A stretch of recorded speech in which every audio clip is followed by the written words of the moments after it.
ഇന്ത്യയിലെ മത്സ്യമേഖലയിലെ ഉൽപ്പാദനവും വർധനവും മത്സ്യവൈവിധ്യത്തെ ബാധിക്കാത്ത വിധത്തിൽ മത്സ്യബന്ധനം പ്രോത്സാഹിപ്പിക്കുവാനും ലക്ഷ്യമിടുന്ന ബൃഹത് പദ്ധതിയുടെ പേര് നീലവിപ്ലവം.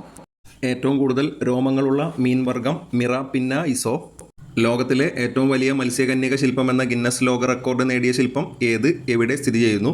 തിരുവനന്തപുരം ശംഖുമുഖത്ത് കാനായി കുഞ്ഞിരാമൻ നിർമ്മിച്ച മത്സ്യകന്യക ശില്പം. തവിടിൽ ധാരാളമായി അടങ്ങിയ ജീവകം ഏത്? ജീവകം ബി. ഏത് സംസ്ഥാനത്തിൻ്റെ ഔദ്യോഗിക പുഷ്പമാണ് ബ്രഹ്മകമലം? ഉത്തരാഖണ്ഡ്. ഏതുതരം ജീവിയാണ് ബോംബെ ഡക്ക്? മീൻ. ജിറാഫിൻ്റെ ഹൃദയത്തിൻ്റെ ഭാരം എത്ര? 11 കിലോഗ്രാം. ദ ഹിന്ദു ദിനപത്രത്തിൻ്റെ പേരിനൊപ്പമുള്ള മുദ്രയിൽ പുരാണത്തിലെ ഏതെല്ലാം ജന്തുക്കളുടെ ചിത്രങ്ങളുണ്ട്? കാമധേനു, ഐരാവതം. യമു പക്ഷിയുടെ മുട്ടയുടെ നിറം മരതക പച്ച. ലോകം വിറപ്പിച്ച ഭരണാധികാരികളായിരുന്ന അലക്സാണ്ടറെയും നെപ്പോളിയനെയും പേടിപ്പിച്ച് വിറപ്പിച്ച ജന്തു പൂച്ച. ഗ്രീക്ക് പുരാണമനുസരിച്ച് പാതാള ലോകത്തിൻ്റെ കാവൽക്കാരനായ മൃഗം ഏതാണ്? നായ. അയോധ്യയിലെ രാമക്ഷേത്രം ഏതു നദിയുടെ തീരത്താണ്? സരയു. ഇന്ത്യയിലെ നയാഗ്ര എന്നറിയപ്പെടുന്ന ചിത്രകൂട്ട് വെള്ളച്ചാട്ടം എവിടെയാണ്? ഛത്തീസ്ഗഡ്. വെള്ളരിപ്രാവുകൾ സമാധാനത്തിൻ്റെ ചിഹ്നമാണെങ്കിൽ നീലക്കുരുവികൾ എന്തിൻ്റെ പ്രതീകമാണ്? സന്തോഷത്തിൻ്റെ പ്രതീകം. ലോക അങ്ങാടിക്കുരുവി ദിനം എന്നാണ്? മാർച്ച് 20. ഒരു ജീവിയുടെ ഛർദി മനുഷ്യന് പ്രിയപ്പെട്ട ആഹാരമാണ്.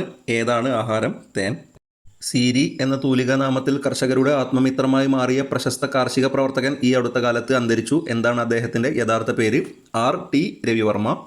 വയനാട് മുള്ളൻകൊല്ലിയെ വിറപ്പിച്ച കടുവ ഒടുവിൽ കൂട്ടിലായി. എന്താണ് അതിൻ്റെ ഔദ്യോഗിക പേര്? WWL 127 എന്ന ആൺകടുവ.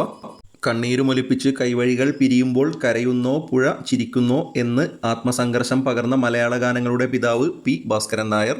ഭാരതത്തിൽ പുരാതന കാലം മുതലുള്ള ഒരു കൃഷിയാണ് ഗോഗു കൃഷി. ഗ്രൗണ്ട് ഹെബ്.